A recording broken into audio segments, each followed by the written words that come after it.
ndi umutetsi wabigize umwuga, nkorera mu ntara y'Iburasirazuba mu karere ka Kayonza mu murenge wa Rwinkwavu.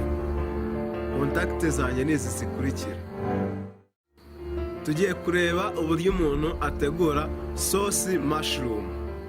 Sosi mushroom ugomba kuba ufite ibihumyo,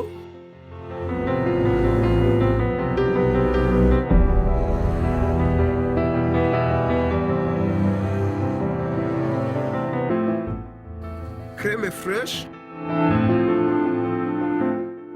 pavuro,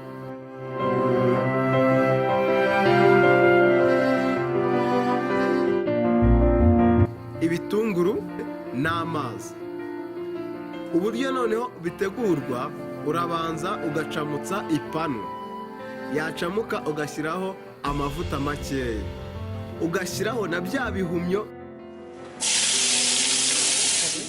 ukabivanga,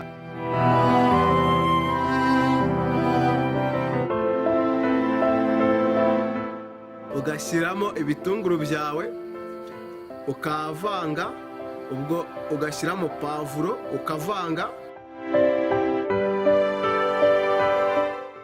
byamara gushya nk'ibihwanye ugafata ya crème fraîche yawe ukayisukamo, ukabivanga, ukavanga iminota 5 urimo uvanga ya crème fraîche, hanyuma ugashyiramo amazi ashyushye makeya, hanyuma ugashyiramo umunyu, ukareka bigatogota, ukabikuraho ugashyira ku ruhande. Murakoze.